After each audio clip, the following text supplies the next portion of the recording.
pasti bunyinya Ya. Nah, recording oke. in progress. Oke, Pak Beres. Pak Reza sama Pak Datuk dilanjut, Ya. saya live dulu. Ya, Terima kasih. silakan pergi makan-makan dan minum-minum. Iya. Malah Pak Datuk yang live. Loh, kenapa kok dia live? Kembali. Salah. Rekamnya berhenti, di pause dulu, Pak. Hah? Rekornya di pause dulu. Oh, recordnya di pause dulu. Di Karena pause. boleh Jangan di stop, di di pause. di pause-nya ditekan di situ ya, tengah-tengahnya. Nah, ada kan tulisan pause. Kan nanti bisa di ini kan, bisa Bisa dipotong. Ya udah. Nggak Kok apa-apa. kenapa ada tuh? Kok Keluar. Datukku yang keluar sih? Mungkin dia punya internet bersoalan kali. Sebentar saya sebentar saya akan jemput balik. Kenapa dia yang keluar? Datuk, kenapa dah exit? Nah, kemana? Salah mijit kali. Dah exit.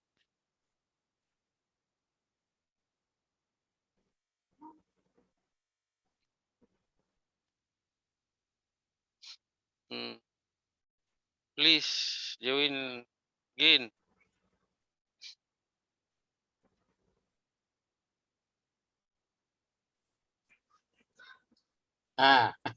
Masuk lagi. Masuk. Nah, kemana tu? Kenapa kelewat ya? Tadi kelewat. Datuk Mansur mungkin impact banjir kot.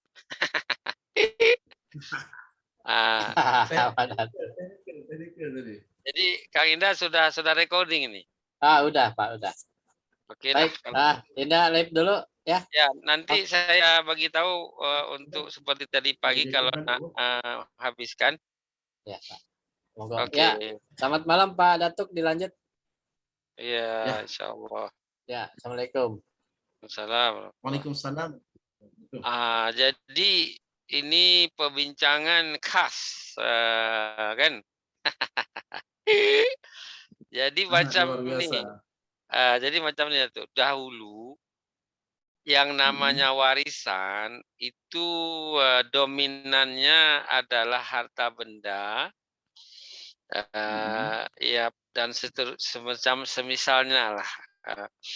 Tetapi sejak kita zaman digital sekarang, sebenarnya yang kita perlu wariskan bukan hanya properti ataupun aset, tapi perlu dipikirkan juga untuk mewariskan value atau nilai-nilai mulia atau nilai-nilai asli, ataupun kata orang Aceh bilang apa namanya tu, pekatin ataupun apa sifat-sifat mulia yang perlu kita ingin ingatkan kepada anak cucu. Jadi contoh ni macam ni. Misalnya sekarang Datuk sudah punya cucu ke belum? Sudah. Sudah. Nah, jadi cicit kan belum. Nah, jadi satu masa esok, kalau misalnya Datuk bilang dulu waktu saya masih kecil, saya begini begitu dengan kakek saya, dan pelajaran yang paling penting saya ingat sampai sekarang adalah begini. Kamu mestinya juga perlu ajarkan kepada anaknya atau pada cucu nanti begini. Nah, yang kita bilang itu record ini bisa diwariskan sebagai satu wasiat yang untuk mungkin boleh didengar. Jadi kalau esok kita tak tahu umur kan, ditanya pada cicitnya, kamu tahu nggak siapa atuk kamu itu? Ataupun Pak tanya pun pegah ahli kakek itu juga indak pegan. Hati-hati kakek pun Pak tanya bahasa Haji. Saya lupa pun. Nek tu. Nek tu. Ya, Misalnya kamu tahu nggak nek tunya mana? nggak tahu, nggak pernah lihat kan sejak saya ken ken kencicit ni mesin tu hana tamumpok katanya kamu umukan panen natro itu kan. Jadi Ya. dipegang le ane yang jinoyan. Ah, ini kamu lihat nih ya. Ini nek tu kamu ini, nek tu agam kamu ini orangnya ini dan dia ngomong apa coba kamu dengar. Nah, itu bisa dikasih ini rekaman ini. Ah, Iya, betul. kalau lu nggak bisa kita kasih apa-apa, mungkin Iya, bisa kita betul. rekam lu dengan pita kaset gitu, tapi dengar suara doang, tidak bisa tahu Betul, betul. orang. Nah, jadi tadi pagi Betul. saya Ah, berbicara 1 jam juga dengan seorang profesor yang kebenaran pendiri kampus saya. ya, Saya betul. bilang, dulu waktu kecilnya bagaimana kakeknya, karena dia tinggal dengan kakeknya dan seterusnya. Jadi rekaman pagi tadi itu akan menjadi hadiah bagi dia yang dikemas nanti dalam dalam bentuk CD kan. Jadi bisa dikasih sebagai hadiah. Nah, misalnya kayak gini nih kan. Iya, Ah, betul, betul. nah, jadi nanti Kalau dulunya piring hitam lah istilahnya. Masa era Piramli dulu piring hitam. piring Ya. hitam. Oke, sekarang Mm-mm. saya nanti dengan Indah Gumilang tadi akan membuat rekaman malam ini menjadi CD di dalam ini nanti.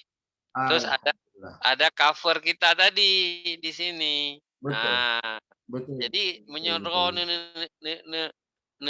ni tanyang ai datu ibuan da pega Aceh nyo. Nu pegah ni dengar mendong nyo. Kalau pegah malamnya dengan Teguh Reza gitu aja maksudnya. Jadi kita nggak perlu ngomong panjang ulang-ulang, lalu denger ini aja deh. Nah, gitu Ya, bahasanya. ya, Oke, ya. Istilahnya baik. wasiat indah lah.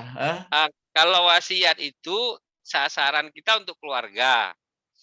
Nah, Ah, itu ah. bisa diomongin dalam episode lain. Nah, malam ini kita bicara tentang Aceh sebagai daerah kelahiran atau daerah Benar. orang Kerinci ke depan seperti apa. Jadi kita akan masuk sekarang dalam boleh dibagi kalau dalam 4 bab lah kalau boleh begitu. Jadi bab Oke, oke. pertama kita akan bicara Mm. siapa itu Datuk Mansur Usman. Nah, sejak dari kelahirannya sampai dengan sudah berada di Malaysia sekarang itu bab Mm. 1 gitu kan. Jadi tentang pribadi profile namanya itu personal profile gitu kan. Kemudian bab Betul. kedua, apa sebenarnya yang dialami sejak berada awal-awal di Malaysia susah apa itu payah ataupun inilah kesan pesan dan sebagainya supaya menjadi sebuah effort atau sebuah pelajaran motivasi bagi yang berjuang sekarang maupun yang ke depan. Jadi jangan sampai apa baru apa namanya keringat dingin sudah atau keringat basah sudah berhenti ya ini dulu Datuk Mansur mungkin bukan keringat dingin lagi, keringat panas dingin juga ada misalnya begitulah. Jadi bab 2 tentang perjuangan di Malaysia sampai kemudian bisalah establish gitu. Nah, bab ketiga tentang Aceh. Jadi apa yang dilihat Aceh sekarang baik didengar kiri kanan maupun dibaca berita atau mungkin pernah dilihat sendiri, silahkan dibicarakan keadaan hari ini. Nah, yang keempat, yang terakhir, kita bicara sebaiknya Aceh ke depan itu versi Datuk Mansur itu seperti apa. Setiap orang boleh berpandangan, boleh mempunyai cita-cita, boleh punya mimpi, apalagi mimpi itu untuk kemaslahatan orang banyak, terutama di daerah istimewa Aceh. Begitulah 4 bab ini. Kalau kita anggap malam ini kita mau buat buku ini ada 4 bab ini. Nah, jadi nanti bab yang kelima kalau mau ditambahkan ya saran-saran dan seterusnya kan. Nah, jadi kita mulai setiap bab ini mungkin 25 menit macam itu, lebih kurangnya lah. Mau 2 jam pun cakap ini boleh je. Asal sanggup duduk dan cakap terus. Apalagi ini sudah saya sediain kopi nih. Coba lihat ini Datuk Mansur. Nah, sedia kopi. Luar biasa. Jadi, Saya sedang ngopi bareng tadi. oh, oke. Jadi macam itu. Jadi sekarang saya lebih banyak bertanya pendek, yang akan berbicara panjang lebar dan luas itu adalah Datuk Mansur sebagai special guest, tamu spesial gitu. Baik, silakan Luar kita mulai bab pertama. Siapa itu Datuk Mansur Usman sebenarnya? Silakan. Bismillahirrahmanirrahim. Assalamualaikum warahmatullahi wabarakatuh. Assalamualaikum warahmatullahi wabarakatuh. Alhamdulillah wassalatu wassalamu ala Rasulillah wa ala alihi wa sahbihi wa mawalah amma ba'du. Terima kasih Kakanda Profesor Dr. Teguh Rida Sama. yang boleh dikatakanlah sebagai yang Inisiator. membangkitkan Ini inisiator. Inisiator. Yang Betul. Jadi alhamdulillah juga Bapak apa tadi yang dari Indah Gumilang. Sunda, Indah Gumilang. Indra Gumilang.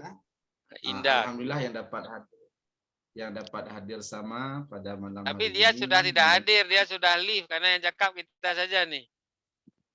Oh iya, kita berdua saja. Ya, tadi dia Ya. hadir hanya untuk menyediakan Zoom ini, saya minta, dan dia nanti akan mengemas menjadi sebuah CD yang akan kita kasih hadiah untuk teman-teman lah. Ya. Jadi alhamdulillah terima kasih sekali lagi. Sebenarnya pelun dalam bahasa Aceh, dalam bahasa Malaysia ataupun dalam bahasa Indonesia. Yang tergantung ilham. Jadi Pak Ilham Arifin, Pak Ilham Habibi, sekarang mantap. Nak pegang campur-campur bahasa tapi silakan aja, bebas saja ini. Ya. Oke, jadi alhamdulillah sebenarnya Lun Sidro Putra daripada 6 adik-beradik yang sangat bronyo, 6 bersaudara. Lun Sidro Putra daripada keluarga Pak Haji Usman bersama dengan ibunda saya Hajah Baharin Tengku Anta. Mereka kedua-dua telah pun lama meninggalkan kita. Kalau ibunda, kalau tak saya pada tahun 2010 dan ayahanda pada tahun 2017. Jadi sebagai seorang putra dalam keluarga yang lahir. Kalau saya sela-sela itu untuk menambah kelengkapan informasi, Datuk Mansur ini anak keberapa dari 6 itu? Anak yang kedua. Oke. Yang pertama kakak, yang kedua saya, yang 4 lagi adalah adik-beradik semuanya perempuan. Ya, karena orang kadang-kadang ingin tahu nomor 1 apa nomor tulut, karena kadang-kadang macam oke lah, silakan terus lanjut. Jadi alhamdulillah karena saya seorang putra dalam keluarga, saya juga diasuh dengan begitu kuat asuhan kepada saya. Sebentar dulu. Kalau saya sela-sela bukan karena saya potong, tapi untuk melengkapi keterangan. Tadi orang tuanya di mana kampungnya, terus lahirnya di mana, itu. Jadi alhamdulillah saya lahirnya di Aceh Utara di Desa Menasah Ara, Kecamatan Syamtalira Arun, Syamtalira Aceh Utara ataupun Simpang Muling lah. Kalau kampung saya terkenal dengan PT Arun sebenarnya, sebuah perusahaan raksasa yang dimiliki oleh apa nih Arun Gas Tekton. Arun Gas sangat terkenal. Jadi pada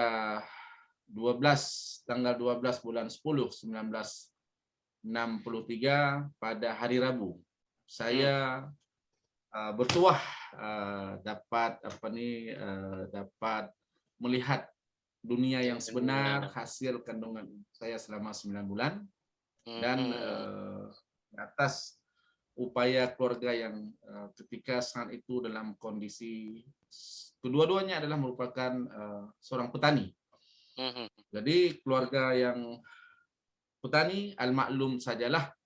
Jadi kan di kalangan keluarga yang intelektual, bukan daripada keluarga yang akademik ataupun keluarga bangsawan maupun keluarga yang serba berlebihan. Tapi yang namun Lun adalah anak daripada pasangan Haji Usman dan Hajah Barin, keluarga petani. Jadi dari awal ubud Lun masanya Lun bersekolah di sekolah SD di Gampung di Manasah Ara, dan juga selesai daripada SD-nya adalah dilanjutkan SMP juga di kawasan perkampungan Lun di Simpang Muling.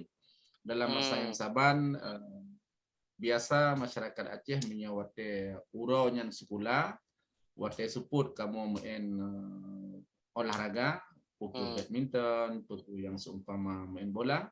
Yang namun saat malam adalah saat yang dikhaskan untuk pengajian, sama ada oleh keluarga orang tua maupun kita dihantar kepada guru ngaji, pondok pengajian yang ada di sekitar kampung kami, bukan pesantren. Ini karena melibatkan pertama sekali biasa haji nah ibu-ibu atau bapak-bapak tua yang peken yang pono bird pakai itu lampu teplok atau apa itu serungking apa Tumpu kampung ya dengan banyak serungking. Jadi alhamdulillah dalam arti kata pendidikan umum juga ada, pendidikan agama yang dapat mencerna hidup seseorang harus punya dua kekuatan akademik ataupun kekuatan pendidikan umum bersama juga dengan kekuatan pendidikan sampai rohani. SMP saja di kampung atau sampai SMA atau sampai aliyah atau di kampung sampai SMP saja. Jadi SMA-nya saya sambung ke Luk Semawe. Ke ibu kota Kabupaten Aceh Utara. Kabupaten Aceh Utara ya, betul di Luk Dan Semawe. itu berarti mestinya kalau 63 lahir mestinya tamatnya tahun 82 atau 83 mestinya. Betul. Karena terlajak setahun disebabkan tahun 82 ada peristiwa Ganyang Cina. Jadi ada. saya saya lari ke Jakarta untuk setahun untuk menghilangkan diri. Jadi itu pada tahun ada peristiwa itu di Luk Semawe. Ada peristiwa. Jadi peristiwa istilahnya kami sebagai student nih Ganyang tapi bukan satu kota itu, cuma anak-anak pelajar aja lah. Ya, kebanyakan daripada pelajar yang jadi membuat demonstrasi. sehingga bukan kayak kasus 54 di Kuala Lumpur. 54 berapa itu? Bukan. Oke. Cuma karena ini mungkin mahasiswa bukan hanya di Aceh, juga ada di tempat-tempat sumpama di Jakarta, di Medan besar. Jadi terakhir saya gagal sekolah di situ, harus menyelamatkan diri ke Jakarta. Kebetulan adik ayah saya di Jakarta. Saya sempat jadi masuk sebelum sekolah ke Kuala Lumpur itu pernah ataupun lama di Jakarta dulu? Tidak. Ke Jakarta cuma sebatas saya 6 bulan karena perpindahan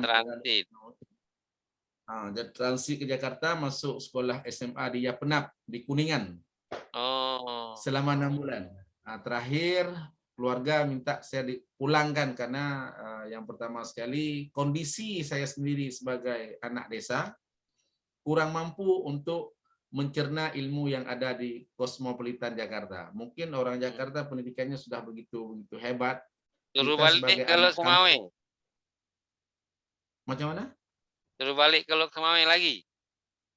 Jadi selepas 6 bulan saya kembali ke Luk Semawe Dalam bulan 6 saya pulang, terakhir saya tak dapat masuk sekolah karena harus masuk sekolah pada awal tahun ajarannya, Januari. tahun ajaran sudah jalan setengah tahun.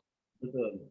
Jadi saya gagal setahun sehingga 83-84 saya selesai sekolah SMA di Luk Semawe.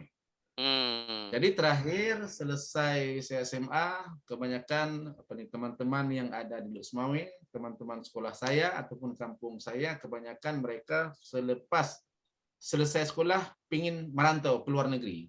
Ada yang merantau ke Medan, ada yang merantau ke Jakarta, ada yang merantau, kebanyakan merantau ke Malaysia. Saya sudah mengalami pengalaman merantau ke Jakarta pada tahun 82.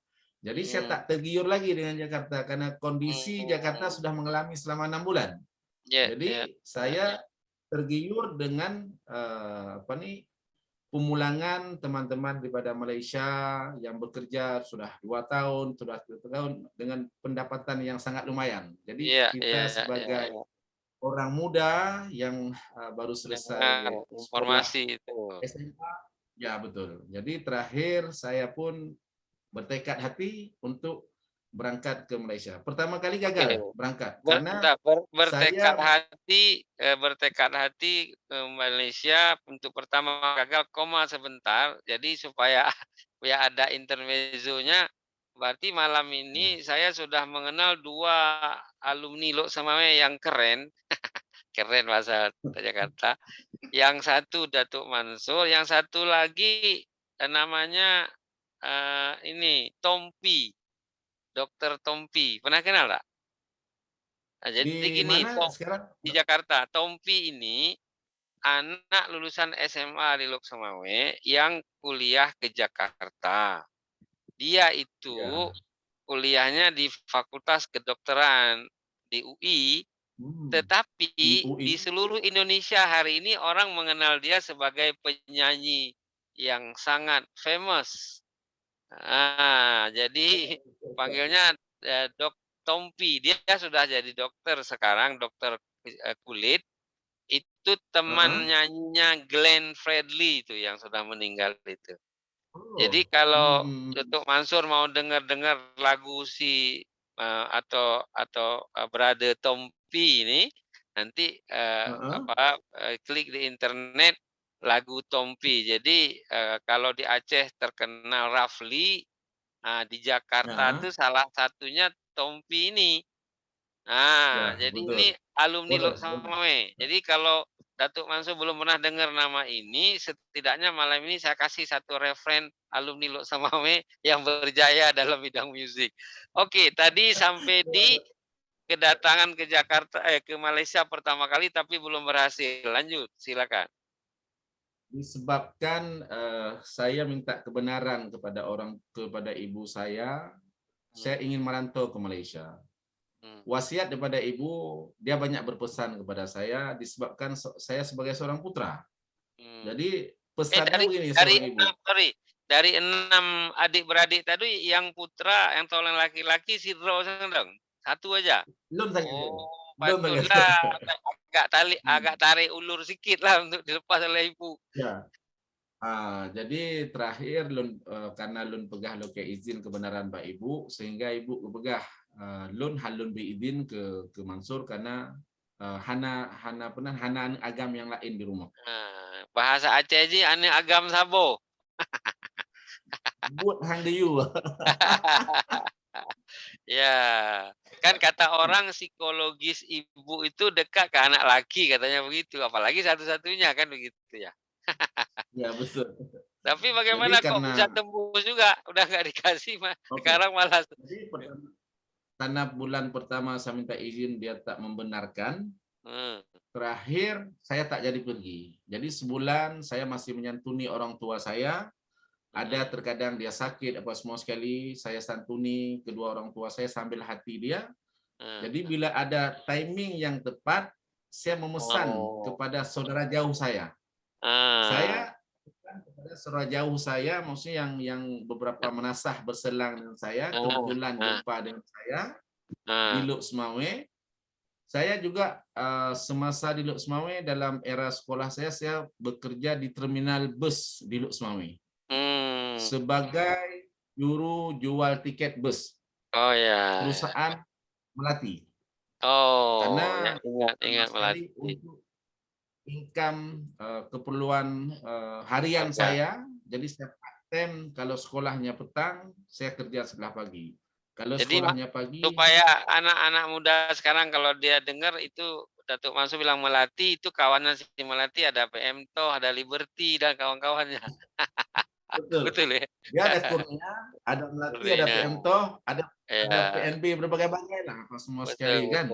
Jadi berkesan karena saya part-time waktu pagi sekolah petang, alhasil saya mendapatkan income untuk keperluan kepada saya. Saya dari sudut persekolahan, alhamdulillah mencukupi apa yang saya buat part-time kerja. Jadi tak perlu dana daripada keluarga, disebabkan keluarga juga kita sadar yang bahwasanya orang tua kita adalah petani. Jadi dalam hal yang sama, inisiatif saya untuk berpikir macam mana mencari duit untuk keperluan diri, dapat menuntut ilmu, dan dapat juga memberi kepuasan naluri kepada kita sebagai seorang anak lelaki yang tak perlu dimanjakan oleh orang tua. Ya, kalau kita percepat sedikit kasetnya ini, terus bagaimana kemudian dibolehkan beradab atau pergi ke jauh? Oke, terakhir karena saya tak berpesan kepada ibu lagi, saya sudah undur 1 bulan, saya pesan kepada keluarga jauh, tolong sampaikan kepada orang tua saya yang saya malam ini juga berangkat ke Medan, ke Tanjung Balai, naik pompong perahu di Tanjung Balai ke Port Klang selama 2 malam. Bukan dengan kapal terbang, bukan dengan paspor. Lewat Tanjung Balai. Kayak kapal. Perjuangan sangat rumit, tapi yang Tanjung Balai itu sampai di Malaysia dia itu kemana itu? Ke Johor ke Malacca ke Port Klang. Oh ya. Nah, karena dia pendaratan orang-orang Indonesia yang datang daripada Tanjung Balai, daripada Medan, kebanyakan adalah ke Port Klang. Karena Port Klang tuh pantai dia terlalu luas. Jadi memudahkan pendaratan orang yang masuk ke sini. Kebetulan kenapa saya tanya begitu? Saya pernah iseng-iseng mau ngajar di Pekanbaru. Tapi ngajarnya baru hari Sabtu. Saya sudah datang ke sana hari Jumat. Jadi kita orang dari Dumai bisa sampai ke Malacca. Jadi akhirnya saya naik kapal, udah ferry, udah bagus lah. Jadi pikir saya, ntar sore saya balik. Kan, karena besok saya mau ngajar. Jadi pagi-pagi balik sore. Rupanya dia kata, Pak, nggak ada yang balik sore. Dia 2 hari lagi baru balik. Waduh, nggak ditanya di awal. Tadi pikir saya, ada lagi yang ke sini kan. Akhirnya, karena besok harus ngajar, terpaksa dari Malacca Sentral saya naik bus langsung ke Bandar Tasik Selatan sana itu. Akhirnya saya naik lagi ke KLIA, beli tiket, saya balik lagi ke Pekanbaru naik pesawat lagi. Nyahana bu minta bu cop lagi jelek perut kata orang Aceh gitulah kira-kira. Oke, jadi Tanjung Balai masuk Port Klang. Terus dalam masa yang saban, Lun mendarat di Port Klang waktunya saat lebih kurang dalam pole bengah lah waktu pagi. Karena pantai Port Klang itu dijaga oleh pihak keamanan, khususnya polis tentera. Polis tenteranya dia pakaian tentera. Jadi menjaga sempadan itu daripada kemasukan warga asing daripada luar, tak kira daripada Aceh, daripada Tanjung Balai boleh jadi juga di Malaysia yang masuk daripada Thailand, daripada orang-orang Pakistan menggunakan jalan laut apa semua sekali. Jadi bukan hanya sasaran ke Penang saja, karena banyak lokasi-lokasi pendaratan warga asing lewat tepi pantai. Jadi Lun alhamdulillah masa yang saban kamu lebih kurang 26. Urang Aceh cuma 2 dro. Lun dengan urang Samalangat. Yang lain urang Medan dengan urang Padang. Oh gitu. Ya. Jadi istilahnya ada agensi dari Tanjung Balai lah yang membantu untuk sampai ke sana. Betul. Betul. Memang semua yang datang dari Tanjung Balai, pertama sekali kita harus bermalam, 1 malam di Tanjung Balai untuk melihat kondisi perjalanan daripada Tanjung Balai ke Port Klang. Setelah Kalau gelombang yang sampai, besar, sorry, kita percepat ke Port Klang, selepas sampai di Port Klang dan hari-hari berikutnya, apa yang terjadi ya? Oke, jadi alhamdulillah malam tu sampai di Port Klang, saya terus berangkat ke Kuala Lumpur dengan bus transport awam di Port Klang sehingga paginya sampai ke Kuala Lumpur. Sampai ke Kuala Lumpur, saya mencari penempatan orang-orang Aceh di mana orang-orang Aceh yang ramai ketika itu. Yang pertama sekali di Keramat, tak jauh daripada Masjid Kampung Baru, lebih kurang dalam 5-6 menit. Tapi satu lagi di orang Aceh yang banyak berkumpul ketika itu di Gombak, di Batu Enam. Itu pun tak jauh daripada Kuala Lumpur, lebih kurang dalam 8 kilo. Jadi alhamdulillah saya sampainya di Kuala Lumpur terus dibawa ke satu penempatan di Keramat. Kebetulan di Keramat adalah itu kumpulan orang-orang Biren dengan Samalanga dan Sigli. Karena saya posisi saya di Aceh Utara di Simpang Muliang, mereka mengarahkan saya kumpulan Aceh Utara yang lebih ramai adalah di Gombak, di Batu Enam.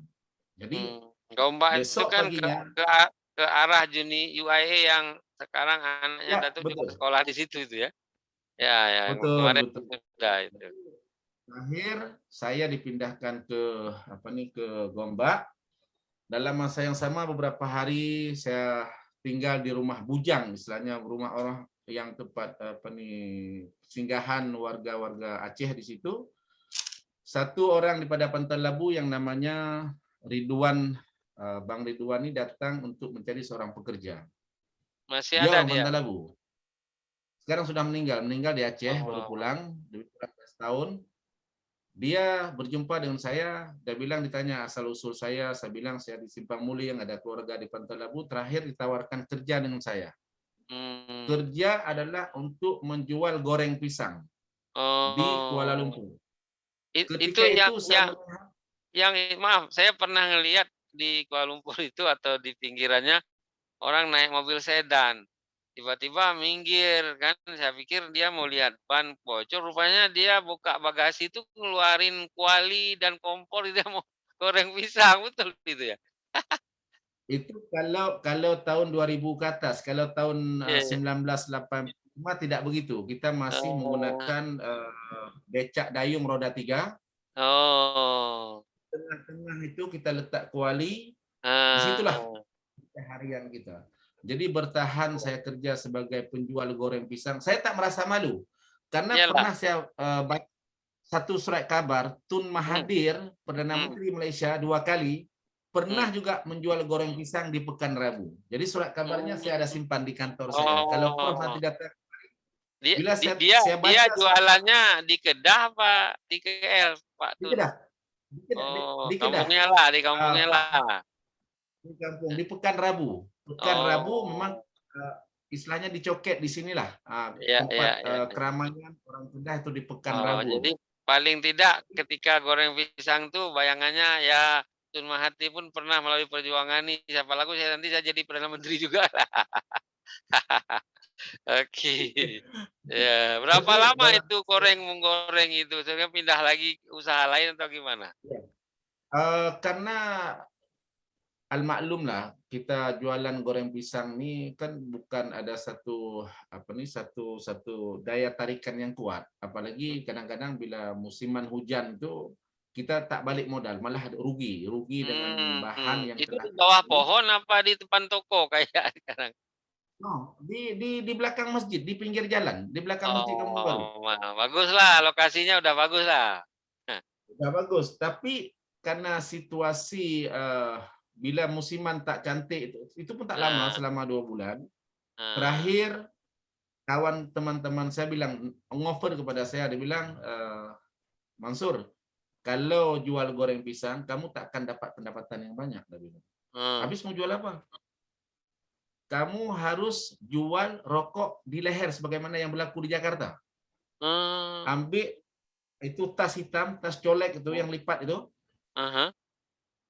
Susun rokok di dalam, jual di tengah-tengah kota di Kuala Lumpur. Jadi tukar profesi jual goreng pisang kepada jual rokok yang tasnya di leher. Oh, kayak asongan lah sekarang orang bilang. Betul. Disitulah Prof, alhamdulillah saya dapat pendapatan yang sangat lumayan. Oh, jadi malah lebih banyak untung jual rokok daripada jual pisang goreng ya? Karena begini, rokok ini kan rokok, istilahnya rokok seluduk. Ya. Jadi kayak model Usman Sabta dulu di Priuk sini, jadi nggak ada pajaknya, jadi untung lebih besar. Betul, karena perokok juga ramai orang-orang Indonesia di sini, orang Medan, orang Jawa, orang Aceh, semua pada perokok. Jadi saya terlibat di situ lebih kurang hampir 1 tahun, Prof. Saya menjual rokok hampir 1 tahun, dan saya kalau dilihat dari bisnis boleh dibilang naik peringkat lah dari pisang ke rokok. Dari di dekat masjid menjadi di jalan protokol, kira-kira begitulah kira-kira. Ya, jalan protokol. Alhamdulillah dalam masa setahun daripada tahun 86 saya jual rokok sampai 87. Bulan 11 tanggal 22 saya sempat buka ruko kecil. Ukurannya 4 meter kali 4 meter. Tapi saya kongsi dengan orang kampung saya. Dengan modal saya jual rokok tadi, saya kebetulan punya modal ketika itu Rp5.000 dan kawan saya juga punya modal Rp5.000. Artinya membuka toko kecil itu tetap yang dengan tas tadi dikerjakan juga atau sudah tidak lagi, tetap di situ aja? Sudah tidak lagi, sebab sudah punya toko. Oh, ya. Nah, jadi yang rokoknya juga masuk ke toko. Kalau dulu kan genjengan di jalan, ini sudah dapat tempat yang sedikit lumayan. Jadi dalam tahun tanggal 22 bulan 11 saya buka toko jamu di Jalan Rajabut sehingga hari ini saya masih jual jamu. Wow. Berarti kan kalau dari zaman itu udah 20 tahun lebih lah di Rajabut ya? 30 tahun lebih. Tahun 87. Oh iya, 30 tahun lebih betul. Dah 30 tahun lebih. 33 tahun, 34 tahun. Jadi rokok cuma setahun, geser produk menjadi jamu. Ya, kebetulan ketika itu jamu-jamu yang sangat populer di Indonesia seumpama Simona, Air Mancur, Sido Muncul, dan Nyonya Menir, Mustika Ratu. Pada masa itu kan pil binarinya Syarif Mahdi terkenal juga nggak? Ya, itu pun salah satu daya tarikan yang sangat kuat. Karena dia ketika itu binari masih produknya di Aceh. Ya, di Punge. Belum di Jakarta lagi. Masih di Punge, di Banda Aceh itu. Ya, betul. Jadi mereka bawa ke Malaysia, kita yang distribut dalam kedai-kedai orang Aceh ataupun kedai-kedai orang Melayu di sini. Jadi ini pengalaman yang sangat-sangat berpotensi pada saya yang pertama sekali daripada jual goreng pisang, naik star untuk jual rokok dan dapat buka kedai pada tanggal 22 bulan 11 1987. Alhamdulillah selepas itu saya coba kembangkan usaha saya dari 1 toko jamu menjadi 36 toko jamu. Wow. 36 itu di 13 negeri Malaysia atau di Kuala Lumpur 20 tempat lain sedikit? Begini, kita tak masuk Sabah Sarawak, kita daripada Kelantan sehingga ke Johor Bahru. Jadi dalam hypermarket, dalam Tesco, dalam Giant, dalam Econsif, dan dalam supermarket. Karena jamu ketika itu sangat berpotensi, kebanyakan jamu-jamu Indonesia yang masuk kemari, di Malaysia belum ada produk herba. Apabila tahun 2004 selepas tsunami, baru dikuat kuasa undang-undang oleh kerajaan Malaysia, setiap barang daripada luar negeri masuk ke Malaysia harus didaftarkan di Biro Farmasi untuk mendapatkan nomor pendapatan yang sah untuk dapat diedarkan. Ketika itu banyak jamu-jamu daripada Indonesia yang home industry tak dapat menyediakan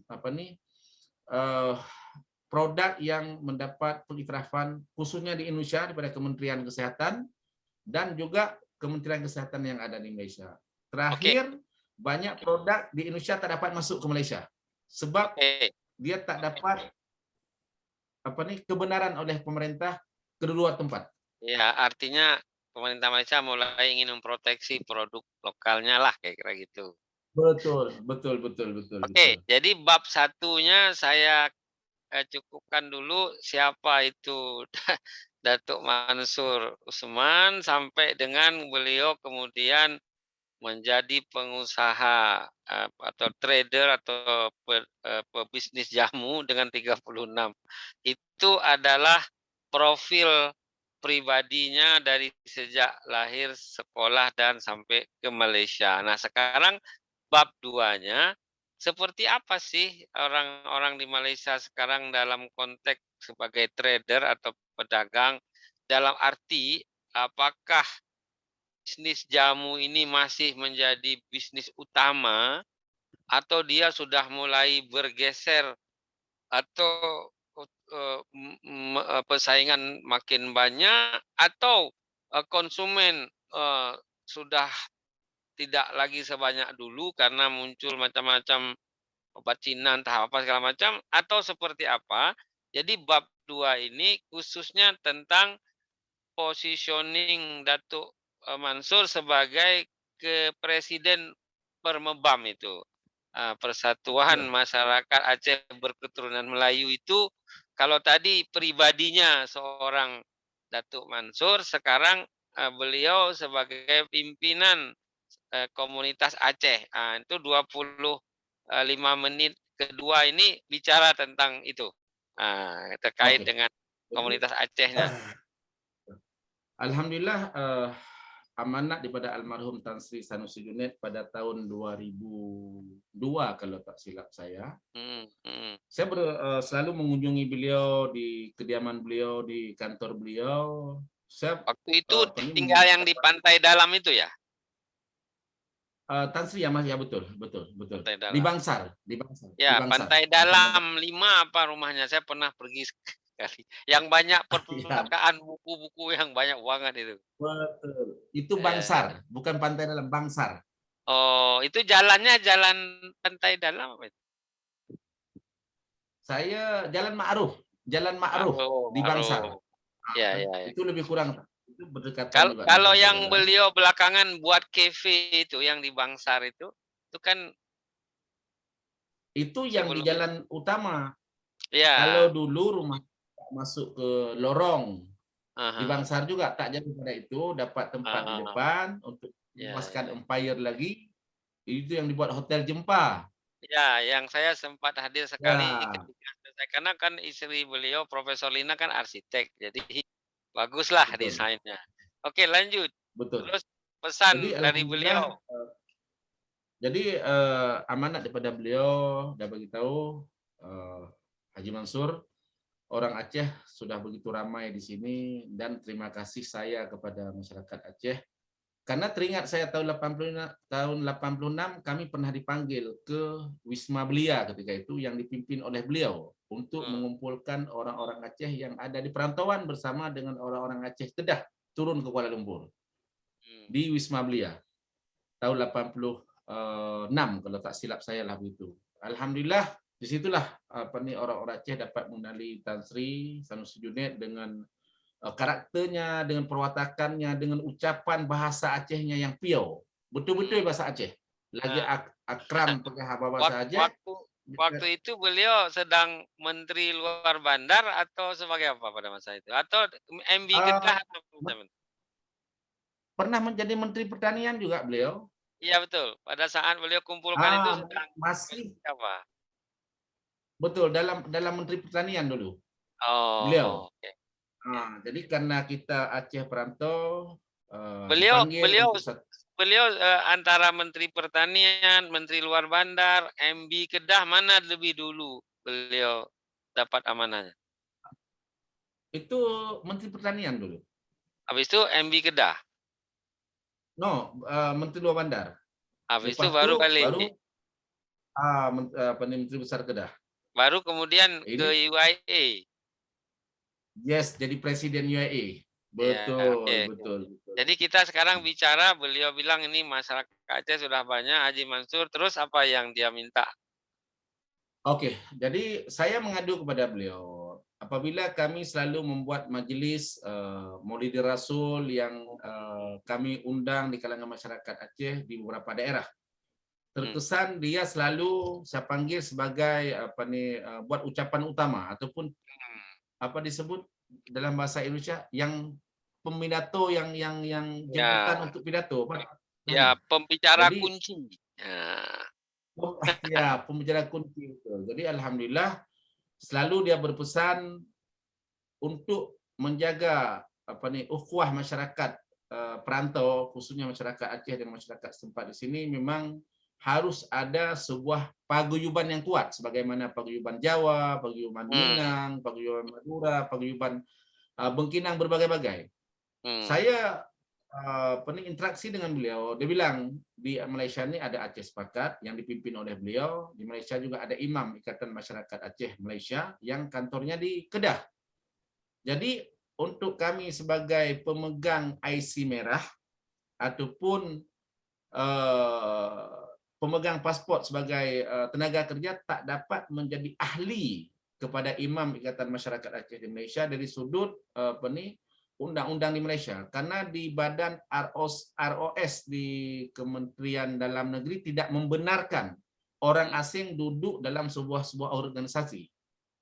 Itu. Jadi terakhir saya pesan dengan dia, apa yang sebaiknya pandangan Datuk ketika itu kepada kami supaya kami dapat menjalankan tugas-tugas sosial kami, buat Maulidin Rasul, buat sosial di kalangan masyarakat Aceh, buat kesenian yang seumpama dengan itu. Kadang-kadang ada tim Aceh yang kesenian sedati yang datang ke sini, kami tidak tahu menyebut apa yang harus kami sebutkan.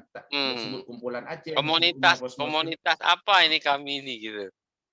Betul. Kalau Minang ada komunitas Minang, Jawa ada komunitas Minang. Jawa. Terakhir dia bilang begini, karena Pak Haji Mansur ini masih IC merah belum IC biru.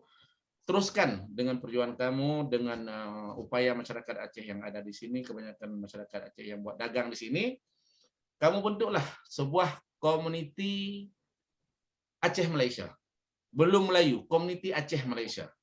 Jadi saya sebagai pimpinan itu ilham daripada Tan Sri, karena dia melihat keberanian saya mendekati penguasa di sini, menguati contohlah dengan penguasa pemerintah ataupun penguasa di kantor-kantor khusus yang ada di Kuala Lumpur.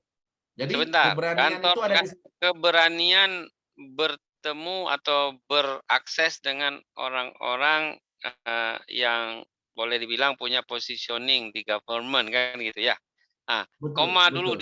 Koma di situ nanti Datuk Mansur dilanjutkan. Saya ingin nanya sedikit yang karena tadi disinggung soal imam tadi, Ikatan Masyarakat Aceh Malaysia.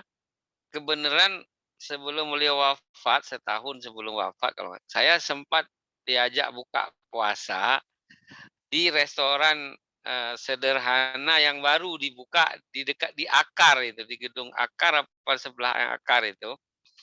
Nah, jadi bersama beliau saya diundang buka puasa itu, ada ketua imam waktu itu. Siapa tuh? Saya udah lupa namanya Bapak itu. Pak Jasni. Haji Jasni, benar. Haji Jasni, lepas itu ada lagi satu Guru Raman. Tapi yang lebih sinergi adalah Pak Jasni, karena Pak Jasni lebih muda daripada Guru Raman. Guru Raman kondisi agak sudah tua. Waktu itu ada 2-3 orang yang beliau undang, lalu diperkenalkan dengan saya dan beliau mengatakan ini Teguh Sarul Reza ini dia aktivis komunitas pemuda mahasiswa Aceh di Jakarta bla bla bla. Jadi saya cuma ingin menanya kabar yang tadi Imam itu, karena dengan saya sebut diresmikannya restoran sederhana, tahulah paling tidak baru 5-6 tahun terakhir kan. Berarti belum lama-lama sangat lah. Oke, kembali tadi karena Datuk Mansur dianggap punya keberanian atau punya inisiatif untuk berjumpa dengan para government official atau officer ini, sehingga disuruh berjuang, terus lanjutannya macam mana? Silakan. Jadi saya sendiri pun atas saran dan pesan beliau, saya minta tunjuk ajar daripada beliau, selalu berinteraksi, saya datang ke kantor dia di Monkiara.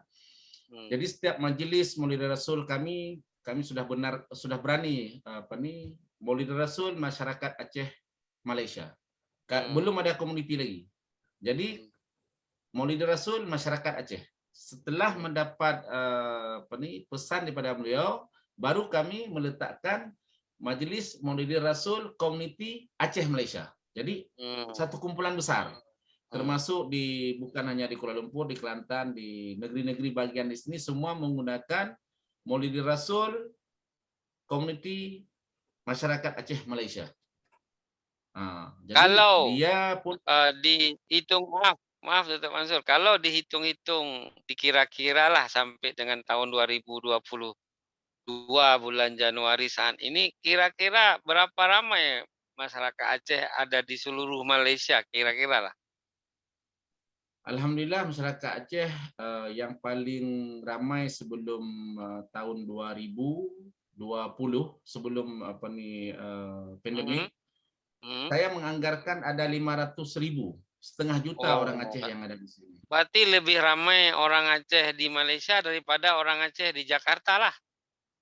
Ya, itu sudah pasti, sudah betul. Kenapa?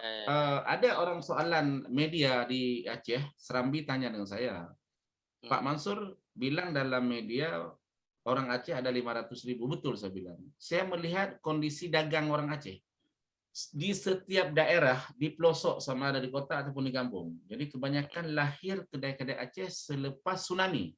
Selepas 2006, 2005 itu permasalahan yang gejolak apa semua sekali, sehingga 2006 diberi kesempatan oleh kerajaan Malaysia untuk orang Aceh yang ada di luar negeri untuk mendapatkan kad pendaftaran orang asing. Jadi orang Aceh ada 3 tahun kartu pri yang diberi oleh kerajaan tanpa ditangkap. Hikmah dampak tsunami lah.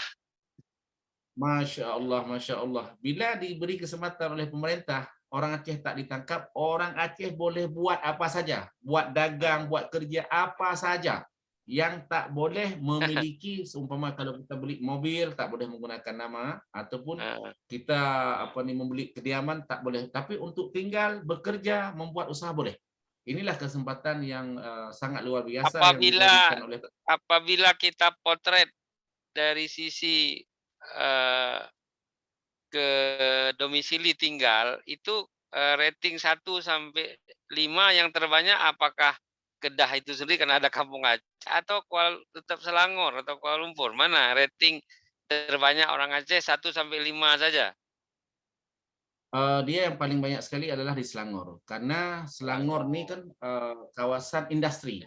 Jadi kalau di Malaysia nih, negeri yang paling potensi, negeri yang paling maju adalah Selangor. Ya, negeri yang paling kaya. Dari 13 itu yang paling luas, paling kaya, paling banyak penduduknya ya Selangor itu kan.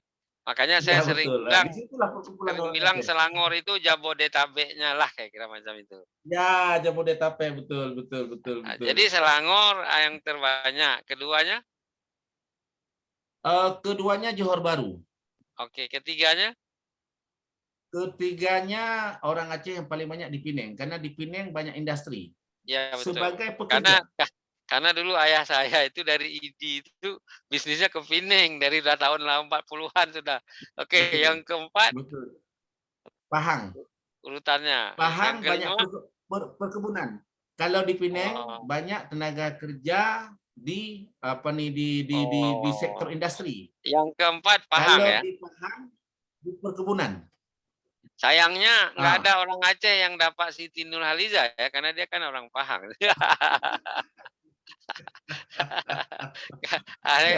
Kalah saing dengan Datuk Ki, ya, kira macam itulah. Ya, betul. Ini kita intermezzo sedikit lah, biar yang dengar ini jangan tegang-tegang sangat le. Oke, yang kelima urutannya selepas Pahang mana? Kalau dilihat terbanyak ada komunitas Aceh. Selepas Pahang baru negeri Kedah. Baru Kedah. Saya pikir karena ada Kampung Aceh, maka di sana yang terbanyak nomor 5 malah ya. Ya, iyalah. Impor 5. Sebab ngapain juga di kampung semua, kapan mau cari duitnya gitu. Oke, jadi saya akan cukupkan dulu dalam konteks komunitas Aceh terbanyak, tapi tambah 5-10 menit lagi boleh Datuk Mansur cerita tentang organisasinya sekarang. Sebab selepas chapter atau bab 2 ini kita akan masuk ke yang kita ingin lebih melihat Aceh di Acehnya sendiri dari kacamata seorang Datuk Mansur dari Malaysia sana. Oke, boleh dalam 5-7 menit lagi kalau mau ditambahkan terkait komunitas Aceh Malaysia, silakan. Jadi kegiatan-kegiatan kami daripada tahun 2004 masa tsunami berlaku, memang kami sangat teruja, sangat berterima kasih kepada kerajaan Malaysia yang telah membantu Aceh, bukan hanya di Malaysia juga melibatkan Aceh. Jadi pada tahun 2007 bila musibah banjir di Johor Bahru pertama sekali, jadi masyarakat Aceh tampil ke depan. Tidak ada masyarakat lain, khususnya masyarakat perantau di sini, Jawa, Keminang, tidak ada. Jadi atas pimpinan saya dengan teman-teman, kita dapat membuat posko bilik gerakan, mengumpulkan keperluan barang-barang asas, barang sembako. Kita kerjasama dengan MINDEF. MINDEF Menteri Pertahanan di Malaysia, Kementerian Pertahanan. Jadi barang yang kita lebih kurang ketika itu mencecah hampir ratusan ribu yang kita serahkan kepada MINDEF. MINDEF lah logistik yang bawa ke negeri Johor Bahru. Jadi maaf kalau 2004 begitu besar perhatian pemerintah Malaysia atas dampak tsunami Aceh terhadap kawan-kawan di sana, 2007 3 tahun kemudian semacam ingin membalas kebajikan. Betul. Itu tanda peduli kami, tanda prihatin kami terhadap kerajaan Malaysia yang telah banyak membantu. Bila tahun ganjil di Malaysia, setiap tahun ganjil mesti ada musibah besar, khususnya di Pantai Timur. Kelantan, Terengganu, Pahang itu selalu tiap-tiap tahun ganjil. Jadi kita masyarakat Aceh. Itu sebab 2021 ini ganjil begitu teruk. Benar berarti itu. Saya pun tidak bisa buat ukuran karena setiap tahun ganjil musibah besar kami masyarakat Aceh. Yang 2021 ini, yang 2021 memang ganjil yang betul-betul sangat ganjil karena Datuk Mansur share ke saya ini kejadian 60 tahun yang lalu macam ini data mereka kali ini terulang kembali macam itu ya. Betul. Jadi alhamdulillah Pak Prof, kita tidak duduk diam, masyarakat Aceh setiap ada musibah negara di sini selalu tampil ke depan. Mulai 2007 tadi sudah menunjukkan perhatian, peduli. Perhatian, betul. Itulah yang disebut orang Malaysia. Kenapa orang Malaysia lebih senang kepada masyarakat Aceh? Pedagang, karena kita dimediasi. Kita selalu membantu warga setempat di sini. Bantuan itu pada masa 2007 itu atas nama organisasi apa itu? Tidak, masyarakat Aceh Malaysia. Komunitas masyarakat Aceh Malaysia, begitu saja. Ya, betul. Jadi setiap tahun kita selain daripada tahun 2020 baru kita ada Permebam. Itu kita tinggalkan Permebam dulu. Bermakna kita masyarakat Aceh setiap musibah kita menggunakan adalah platform masyarakat Aceh Malaysia membantu warga negara Malaysia di sini. Jadi pekedai-pekedai Aceh lah yang banyak membantu. Terkadang sampai dengan nilai 400.000 dengan duit Malaysia, barang yang kita kumpulkan, yang kita kerjasama dengan pihak Kementerian Pertahanan. Kita menggunakan truk dia, logistik dia, bos, semua sekali. Dan yang terakhir tahun 2000, awal tahun 2021, kita juga membantu menggunakan IPM, Angkatan Pertahanan Awam. Jadi karena itu yang banjir Kelantan atau yang mana satu? Kita setiap banjir memang kita selalu tampil dengan pemerintah. Kita tak datang bersendirian di sana. Kita tak membawa kereta-kereta tak dibenarkan. Iya, benar. Berkoordinasi.